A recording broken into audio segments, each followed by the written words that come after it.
Karissa, lead us off. Let's start this bad boy. All right. So, yeah, we're going to get into pediatric nutrition. So, a couple weeks ago, Travis did a great presentation on chiropractic care for children and why it's so important. And so, we're going to get into some nutrition. So, why does nutrition matter for kids? And for me, I think it's like, it may sound a little bit, I don't know, silly and like obvious, but I think it's cool to just kind of see like why it is so important, to start early, and why. So a child's brain and body are built from what they eat. So 90% of the brain development happens before age 5. And we'll get into like how to support brain development later. But I think that's really interesting and cool. Nutrition affects learning, focus, behavior, and memory. Diet helps shape immune system and inflammation. And early nutrition can influence lifelong risk of chronic disease. So, a poor childhood diet is linked to ADHD, obesity, diabetes, and other autoimmune disorders. So, the first 5 years of life are actually really important for like biological programming for the rest of their life. So, I like this line. It says, like, food in childhood is not just fuel, it's instructions for the body. Biblical. I mean, Yeah. literally. And I'm going to back up to like, you're talking about the brain development, right? Before 5, 90% of it. What's the first thing to develop in the womb?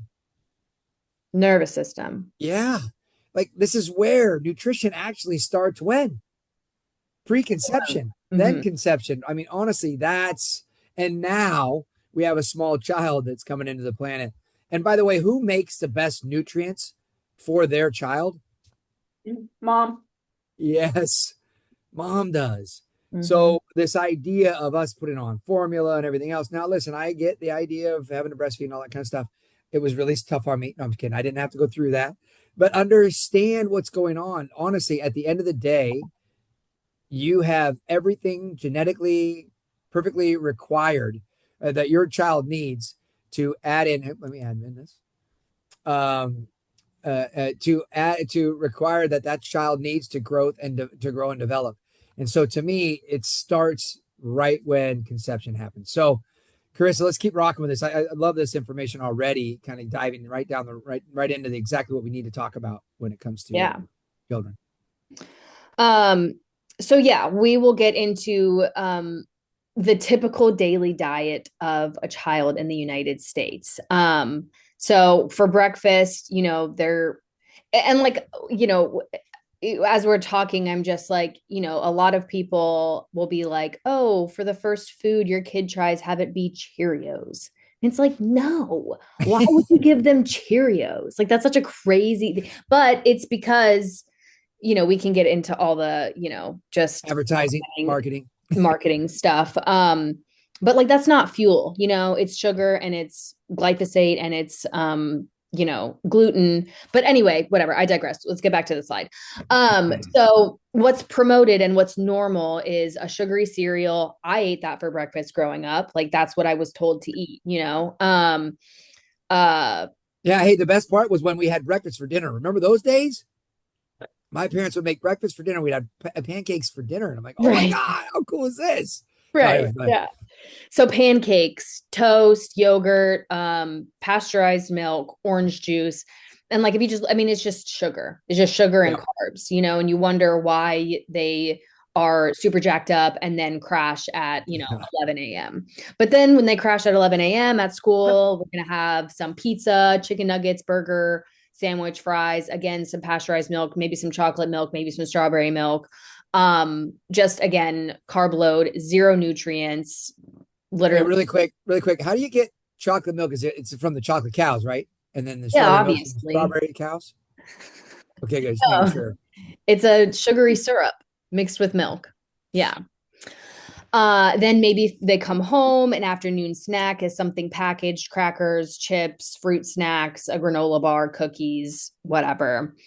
And then for dinner, I mean, I guess it depends on who you are, but normally it would be pasta, pizza, tacos, burger. Again, just something not really nutrient packed.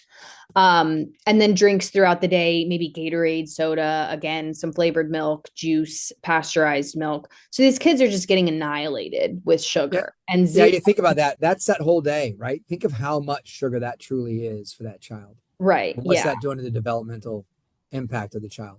Yeah. It's not setting them up for success at all. And then they're just being told to sit at a desk under fluorescent lights for 8 hours a day. And you wonder why they're insane. Um, Yeah. so this is the part when I was talking about like the Cheerios. I think it's really important to understand like what's happening in our society. And I actually learned this in my marketing class in college, but marketing in the food industry towards children is really fragile, I guess, and important because, if we're going to talk not about food, but like today, if I didn't know anything, I'd probably go buy Tide detergent. And the only reason is because my mom bought Tide detergent when I was growing up. It's what I'm used to. And so they do this on purpose with marketing with children. They put your favorite character on a cereal box or, whatever, so that it becomes normal to you. It's almost like a nostalgic feeling, or it's just a habit.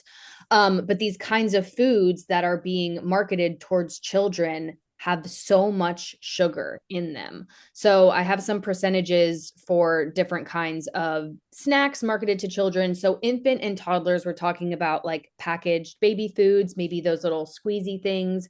32 to 44% of them have added sugar in them, almost half. Toddler desserts and dairy snacks, 70% of them have added sugar. Fruit juices marketed to kids, 88%, like almost 100, almost all of them. Snack foods, finger foods, 72% have added sugar. And then obviously sweets and candies, I would almost say just 100. But this is pretty alarming, and I think if it goes back to like the brain development, the gut development in the body, this is going to have the absolute adverse effect. I think if we know what sugar does to the body, especially for like a young little being, this is Yeah. detrimental to their lifelong health. Yeah, and I want to just add that, you talked about that. If I can market to somebody and I can get them bought into what I'm doing early and they're always doing it, this is where the Tony the Tiger, the whatever, like they now make that as they connect that dot as being something safe and yummy and fun and so they're bought in. It's kind of like you said, and between 0 and 7 is when your child is learning from you all of your mannerisms, how you act, how you move, how you think, all that kind of stuff. So that time frame, and also this, 0 to 5 with the brain development, during that time frame, that's when they become their little mini yous or mini whoever, and then they transition. Like you said, I buy the same, buy the same Tide, or you do the same thing that mom did, or you do, you cook some of the same meals. This is where that's funny when people say, you know, nobody in my family ran, but everybody had diabetes. Well, then everybody should be running, right, to get out of that, right? So Yeah. you just learn those behaviors. What's that, Claire? Diabetes runs in my family. Yeah, No, nobody runs in your family. yeah, yeah, Yeah, yeah. That's it. Right. Thank you. that's a good But one. those are the things that are being told right now, and we're saying that that's genetic or familial. It's learned behaviors that we're repeating over and over, creating those lifestyle choices and things like that that are going on. So if we can change it early, it's a great idea to do it. Yeah. And just watch out for this kind of stuff because yeah. Yeah, it's there. Yeah. So now we'll get into some trends that are most likely linked to a lot of things, but probably the one that we just saw before with all of the added sugar. These are some trends for ADHD/ADD, autism, and autoimmune. So in 1990, 5 to 6% of children were diagnosed with ADHD or ADD, and today it's about 11 to 14%, which is over 120% increase, which is a pretty big increase. And that probably has to do with a lot of different factors, like I said, feeding someone with a lot of sugar and then telling them to sit down for 8 hours. Fluorescent Oh, now you have lights. ADD. Let's just give you a pill for it, Yeah. Um, and it could be a lot of different factors too, like boys need to be outside more, XYZ, whatever. But anyway, we're just going to look at the statistics just as they are. We can't fix all of them in this one presentation, Carissa. Right. Yeah. Yeah. So But I do think that, yeah. What they eat, I know that what they eat has a big, a lot to do with it. And I'll just, as an example, my friend's child, he's 3 years old. I spent all day Saturday with him. A dream to hang out with. He's 3. He follows the rules. He eats his lunch. He's happy. He's not stressed out. He doesn't get anxious, but he eats ground beef, rice, avocado, like strawberries, like he doesn't have sugary snacks. He's not allowed, whatever. And then I've also hung out with 3-year-olds that all they'll eat is a sugary Yeah. snack, whatever. And Yeah. it's a lot, Well, you can see that physiological change in a second anyway, right? You can see that. And I love this too with the kids that we see. Parents are coming in going, yeah, but they're saying my kids, like amazing and special and all this stuff. I love to tell them, because they're doing the chiropractic and they're doing the understanding of nutrition. I don't want you to tell the parent that says, wow, your kid is, special. You go, no, my kid's normal. It's your child's the one that's behind. No, you're just kind of like, they can all be this way. We just have to pay attention to how we're eating, how we're moving, how we're thinking. And all of this stuff goes along with this. Yeah, for sure. Okay, so the next one, autism spectrum That's disorder. crazy. Yeah, this one's wild. Jeez. And Claire, thank you for helping me out with this one. But in 1980, 1 to 2 in 10,000 children were diagnosed with autism, which is a 0.0002%. Today, 1 in 31 children gets diagnosed with autism, which is 16,000 to 32,000, whether you're going to go with the 1 in 10,000 or 2 to 10,000. But that's an insane increase. And it can't just be ignored. Genetics. Right. It's not just genetics. Right. Yeah. So when we were talking about that, I was trying to think back to when was the first time I had even heard of autism, because it just wasn't prevalent. And it was literally it was when Rain Man came out. So like what year was that? 1990 Wow, might have been late or 80s, early something. 90s. Yeah. I don't know. I mean, was I in college when I heard of it? And now it's like every single classroom has an autistic child somewhere in the spectrum, Yeah. Yeah. And, More I'm than sure one. that we could say that maybe the testing is more advanced or whatever, and I'm sure there's a lot of other factors if we want to talk about vaccines and things like that. But it's alarming to see these statistics for sure. And I think, Mhm. Well, and this is all these drugs, all this stuff, all these vaccines, everything that's been out there has been more. So shouldn't we be healthier? right. And then the statistics show the opposite. That's Yeah, concerning. we're going the other direction. Hey, Yeah. Claire, it was 1990. It was 1988, by the way. Okay. Yeah. Thank you. The Rain Man. High school then. Okay. Yeah. And then the last one we'll go over is autoimmune diseases. So 3% of the population in 1991 were diagnosed with a autoimmune disease, and today it's 4.6 to 5%, which is a 50 to 70% increase. And autoimmune can be type 1 diabetes, celiac, lupus. I'm not sure what this juvenile idiopathic arthritis is, but it's under the category of autoimmune diseases. Which I Joint know arthritis. Idiopathic just means that they don't know the cause. Oh, okay. Which means that they haven't really looked or thought outside the box for the cause. Malnutrition is what that means. Well, yeah. And like I could definitely say that, or I could definitely believe that, an increased amount of sugar and less nutrition is probably linked And to probably a microbiome problem as well. Yeah. That goes along with it, right? And remember that sugar, what that does is, I'm just going to say this, we've heard this in the practice multiple times, that it's a mitogenic hormone. It causes cells to turn over faster. So any disease process that's getting fed sugar is doing what? Speeding up.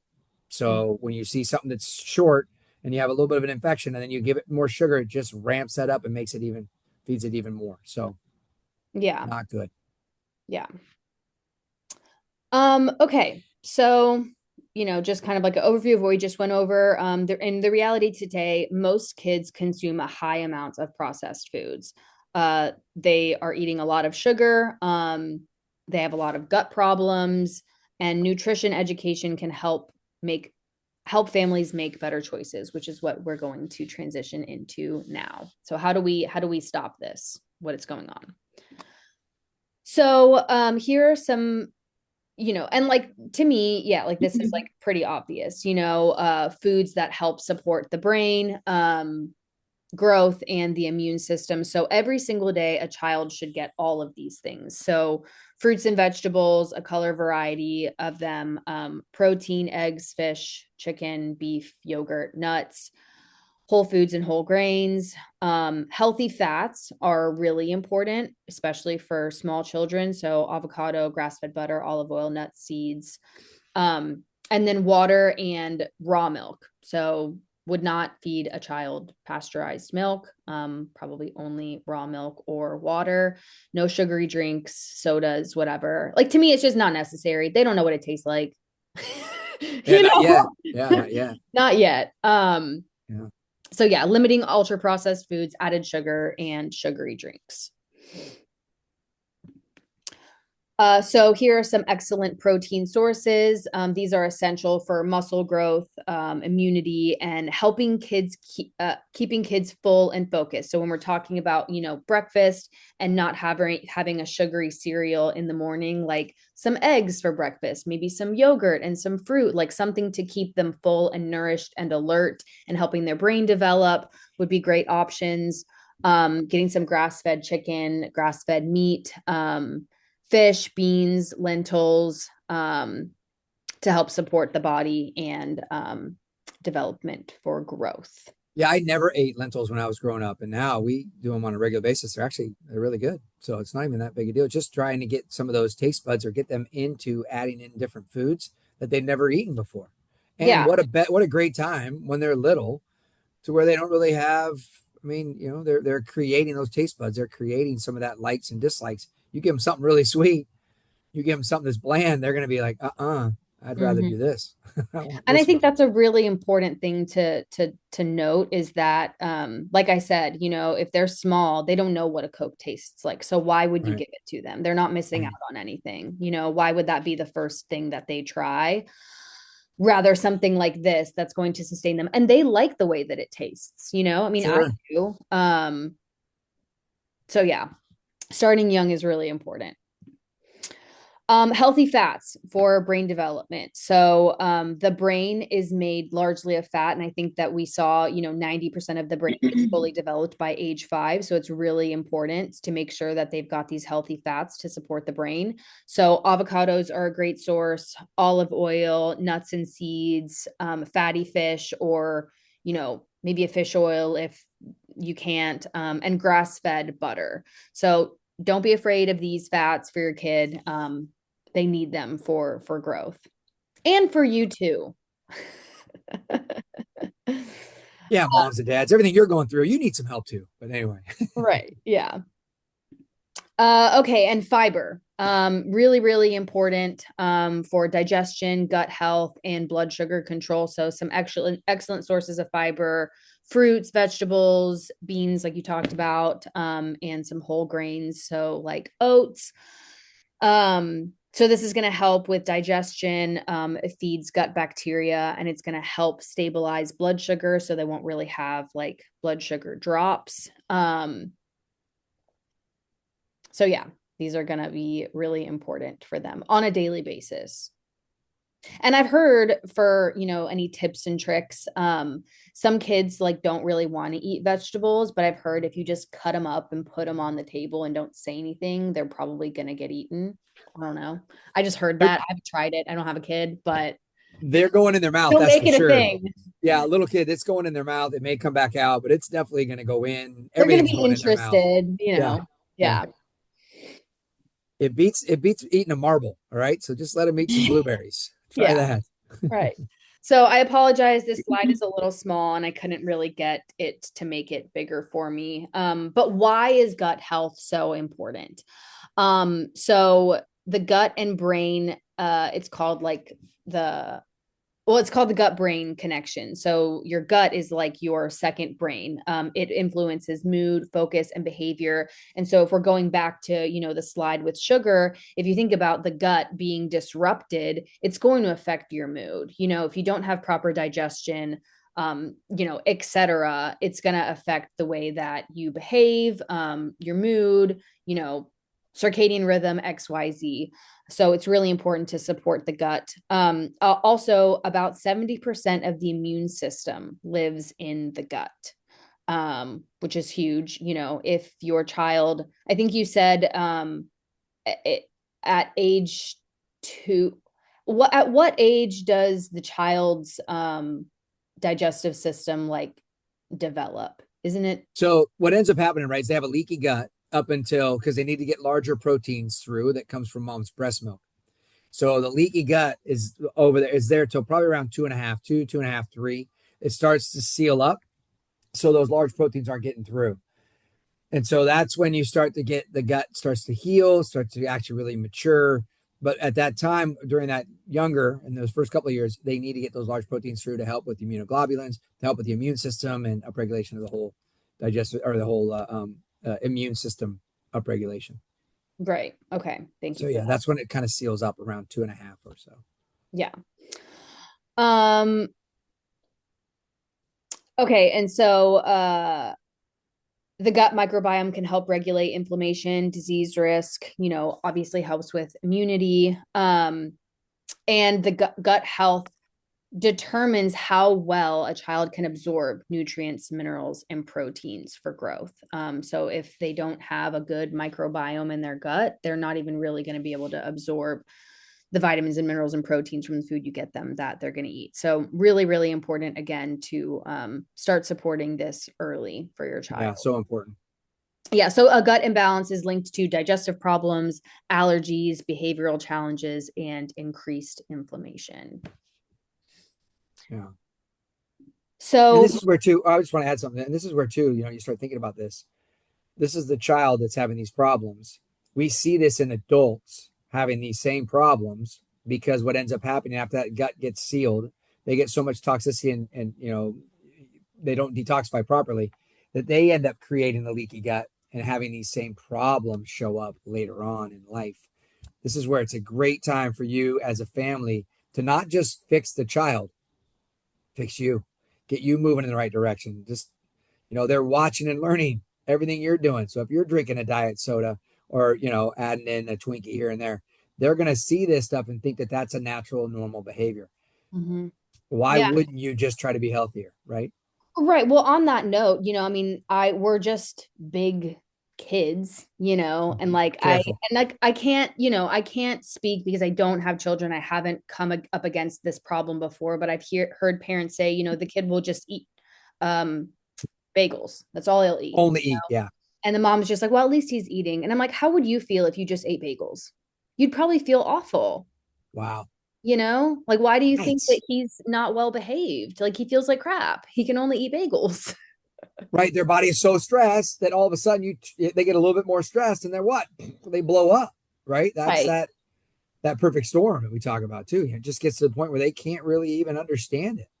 Yeah. And it's You like, know? as your job as a parent your job is to disciple your children's, and like help them make better choices. They can't do it on their own. Yeah. So And it's this not is why easy. things like this are great for them to be learning this stuff because you're Yeah. not And getting this from your medical doctor. yeah. And I understand it's not easy. People are busy, it's easy to just like pick up a quick snack, but it's like, well, these are the paramount years that you are setting your child up for their future. You want to do it as best you can. Yeah. So we're going to go into some foods that help support gut health. So again, fruits and vegetables, fiber-rich foods, fermented foods. So yogurt, and we're not talking about Danimals or Yoplait. Some Greek yogurt. Kefir is another good one.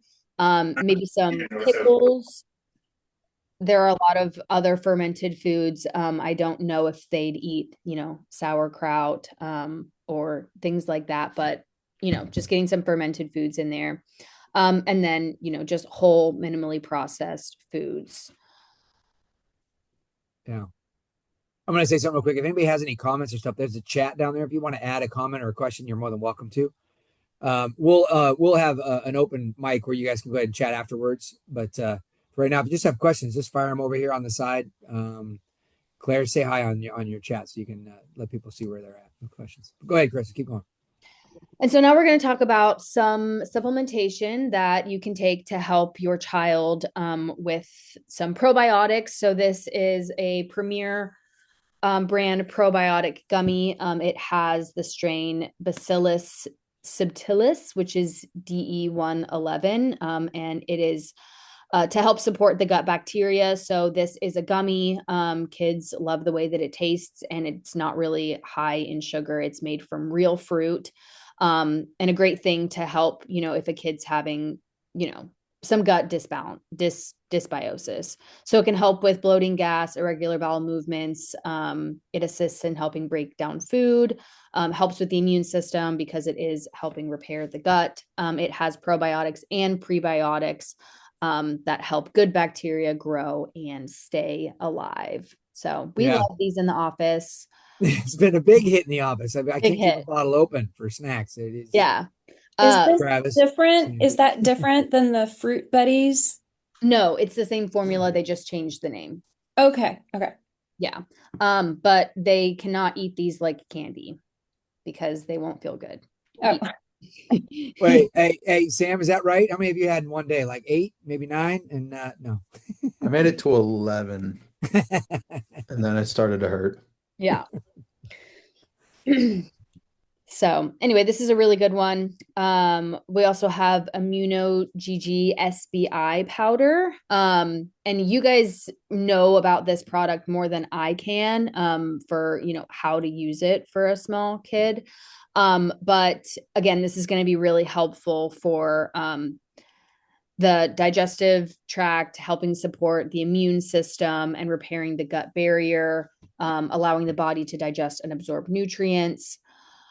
I think you've said that you can just dip your finger in and like put it in their mouth. Yeah, you can. Yeah, literally. Well, what we're doing, it depends on the age of the child, right? But you're not really sealing up the leaky guts. You're just helping with digestion, absorption, and nutrients, right? So this is going to be a powder that you're going to put in that you can put around the nipple when the baby's feeding, or you can just lightly put a little bit on in their mouth. You can do about a teaspoon a day in morning or night, depending on what the ages are. But literally, it's just here. This product, like you've written down here, so many things that it can help with. It's so important to kind of help support the body's digestive system and utilization of minerals and nutrients. So it's a great one that we start right away at all ages, but really a good one. And I'm on it on a regular basis too now, just to kind of help with that, with my gut and my gut microbiome. So Awesome. you want to add anything, Claire, with that? Or, I mean, yeah.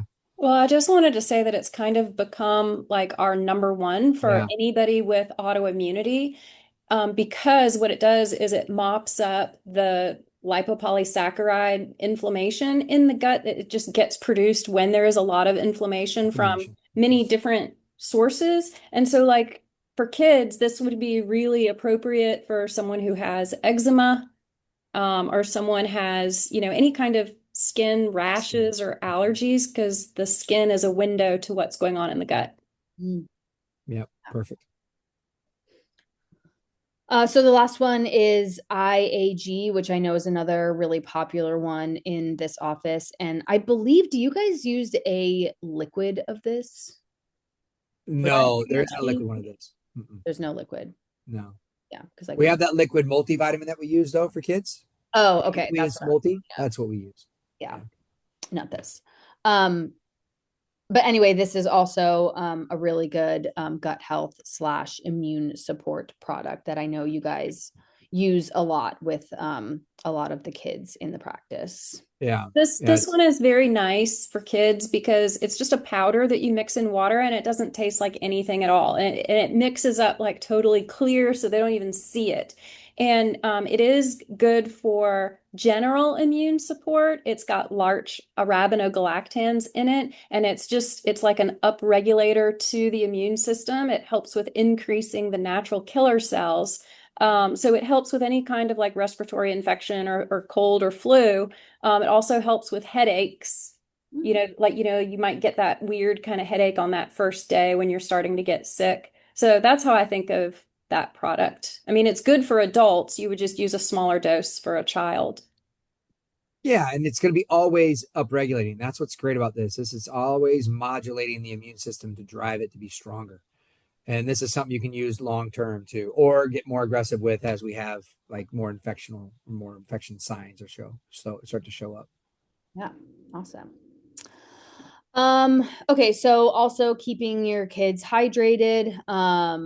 So water supports energy and focus, helps digestion and circulation. So encourage water over sugary drinks. Like I said, it's not even necessary at all. Gatorade, also probably the worst thing you could give your kid. So just drink water. If you need to put a lemon or lime in it, that's fine. Yeah, No. get creative with it, right? Get creative Yeah. with lemon, lime, oranges, something like that. Just put something Strawberries, in it. Yeah. Have some fun with it. if you want to have some fun, but a juice box, I would, yeah. Well, um and then foods to limit: added sugars, processed snacks, sugary drinks, artificial dyes, which we didn't even really get into that. But I think especially 1 to 5, like if you got to read a label, they don't need to eat it. It's not important. So simple healthy habits for kids: eating real food. So like this plate here, like this is what their snacks should look like when they come home. Maybe cut up banana, cut up apple, cut up vegetables, whatever.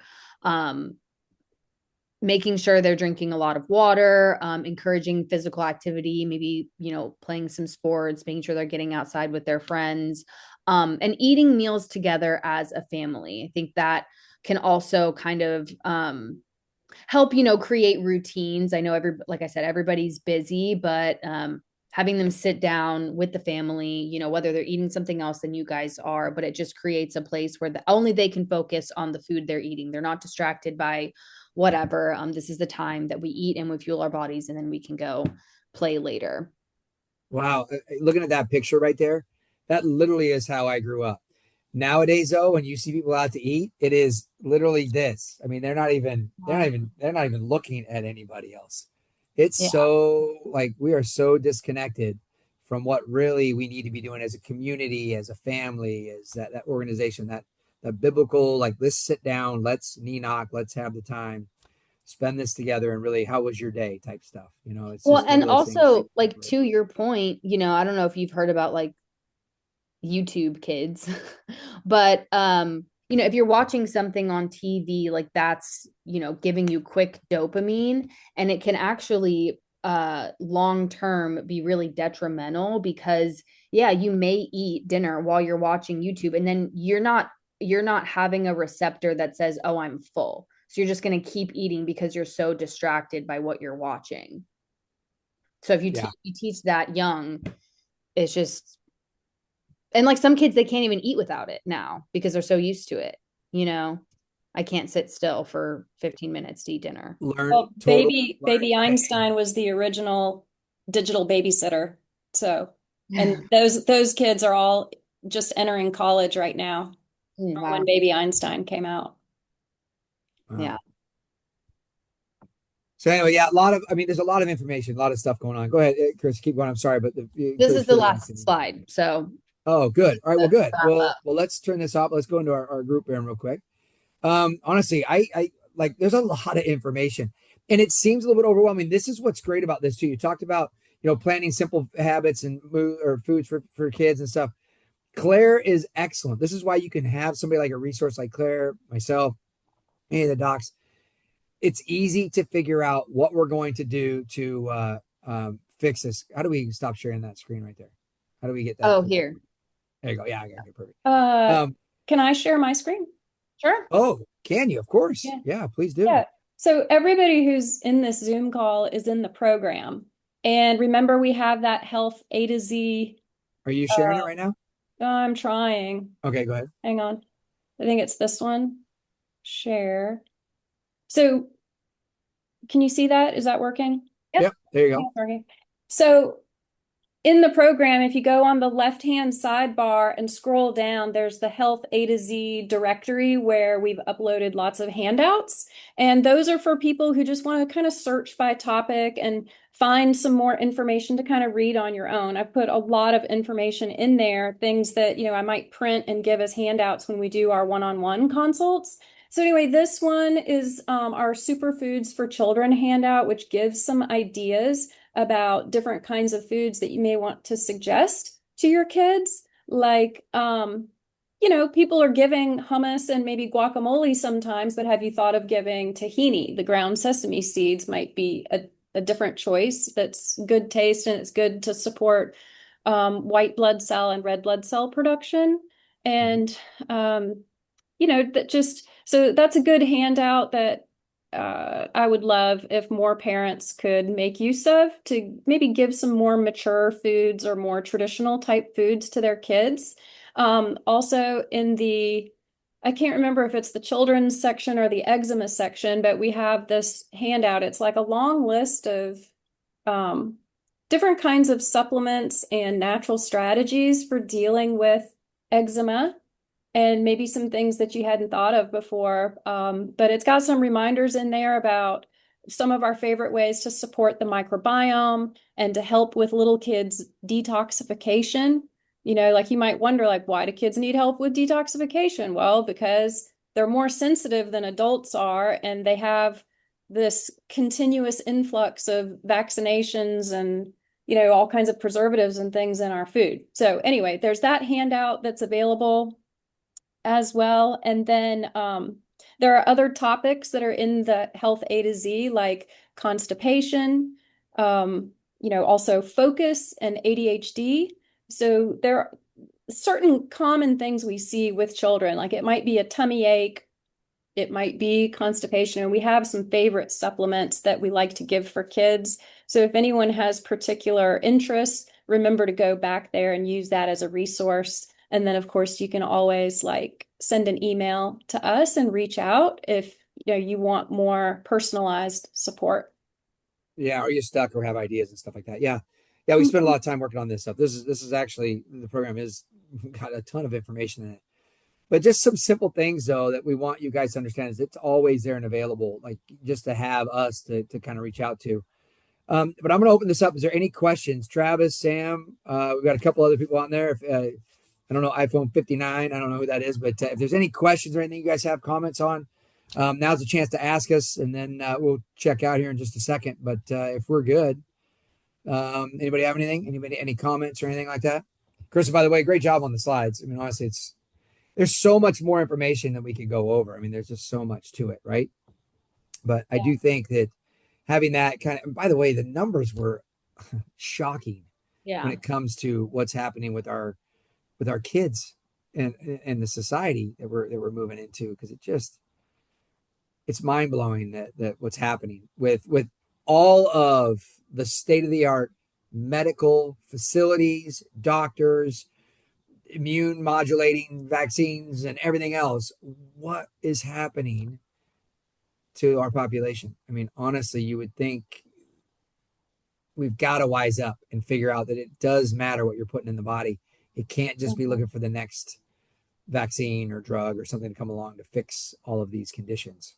Right. Well, the problems that our kids are facing, it's an amplified reflection of what the adults are facing. So the kids are more sensitive to all of the same things that we're all exposed to, but it's going to have a more severe and long-lasting effect that's going to probably shape the rest of their lives. So talking to somebody who's old, like Bob, let's say, talking to your grandmother. Oh, I thought she said like Bob, like me. I'm old. I heard that. Yes. No.